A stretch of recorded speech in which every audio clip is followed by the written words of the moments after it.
An HDMI cable for our Super Nintendo? Are we dreaming? No, we're not. So today what we're taking a look at is this Xtreme HD cable for the Master SNES system. The hell is a Master SNES system? Whatever. It says it's for the original Super Nintendo. That's what I'm talking about. Let's go ahead and take a look at the box. A little whatever box. Doesn't look too bad. Gives you a little information on the back. Plug and play. USB power required. The hell's required? HD ready, compatible with all modern televisions, works with original Super Nintendo. It's region free, NTSC or PAL. So there you go. So this company, they did reach out to me and send me all these cables for various different systems. I believe the reason was because a long while ago, I did order their Sega Saturn cable and had a lot of issues with it. Showed that in the footage. I had like the screen getting cut off and stuff like that. And they told me, hey, we fixed that. We want to send it to you. Take a look, do whatever. So at some point, we're going to look at all these cables for these systems. But today, it's all about the Super Nintendo. So I find it kind of interesting. We're going to go ahead and unbox this, take a look at it. But on their listing on Amazon, they do state the following: maximum possible video quality for your original SNES. Video quality based on media capability and is not limited by the cable. I don't know what the heck that means, but right on. High fives all around. Games that are native 480i or 720p will run in their respective resolutions. Seamlessly links your old system to a modern television with no adapters or power supplies. What's the hell's you guys talking about? It does come with a power supply. It does say on the back of the box that it's required, so I'm not sure. But here we go. The cable's decent quality. You know, it's the same as a lot of these other HDMI cables that are out there. The port does fit just fine on the Super Nintendo. No issue with that. Does come with the power supply. You may have to plug this into your TV or external power supply to get it to work. That's what I had to do. Will not work without power. So it is required. This does not work on any other Nintendo system. I did try. I would get audio through Nintendo 64, GameCube, so on and so forth. But beyond that, nothing worked. No visuals or anything like that. So this is going to strictly be for your Super Nintendo. I don't know if there's a reason why it didn't work with my systems, because typically a lot of times these kind of things will work with, you know, other Nintendo systems that have this port. But it is what it is. We're going to go ahead and take a look at the kind of footage that we get from this. I'm going to explain a few things, some of the things I noticed, give just one little quick comparison to another option that's out there. Let you guys make up your minds. But hey, I'm going to tell it like it is. So let's go ahead and start looking at some gameplay.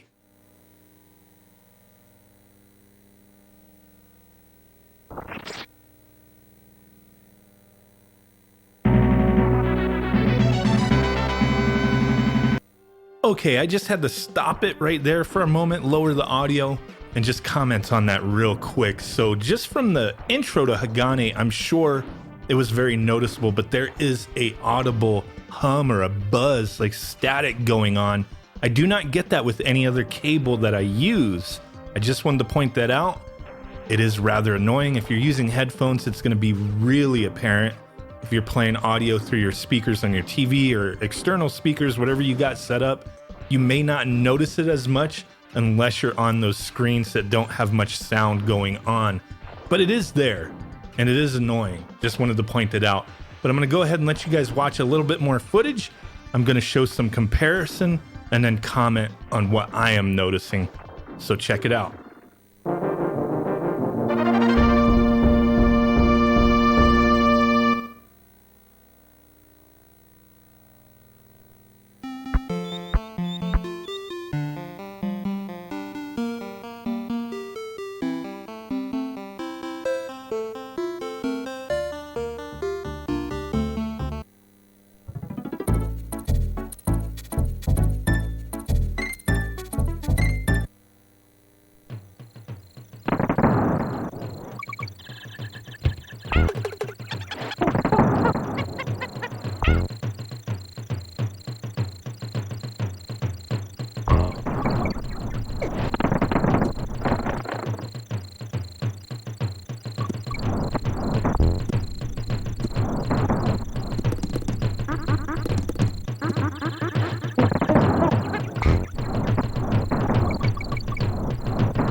Okay guys, so there was the little comparison of video footage. Hopefully that gave you a good idea of what we're getting ourselves into, but I'm gonna make this quick. So what did I notice? Well, besides the audio buzz that you hear through every single game I've played, the visuals.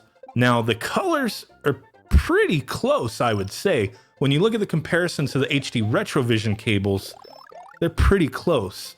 Not quite, but close. The greens are a little brighter, that kind of thing, but they're very similar.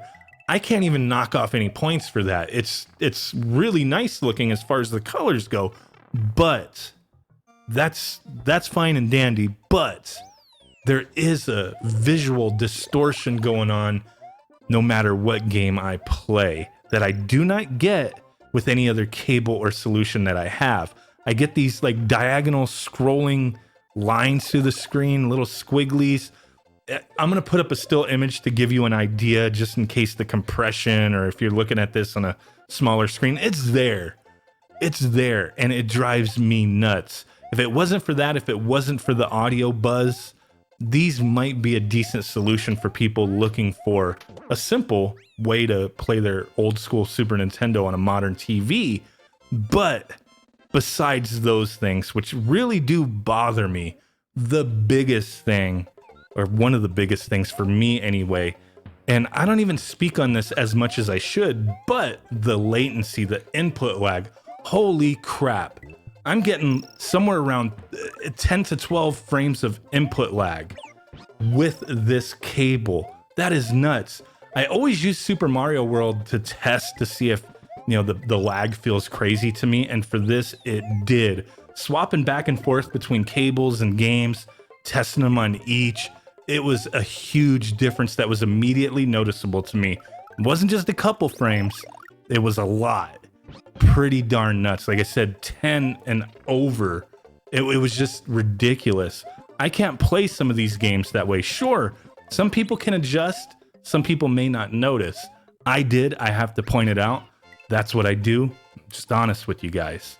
So I know people are looking for a cheap solution. For me, this is not it, but if you are interested and none of these things bother you, which I'm not sure why they wouldn't, link will be in the description. But I always recommend the HD Retrovision cables, and I understand if your TV doesn't support 240p over component, you do have to get additional hardware that could be pretty pricey, the OSSC or the RetroTink between $100, $200, and not everybody wants to do that. So if this is the solution for you, be my guest. That's all up to you. Hopefully their other cables have had some magic done and these issues aren't there. We will be taking a look at those in the near future. So with that said, guys, really do appreciate it. And I will catch y'all next time. Peace out, bye-bye, and boom. Bye.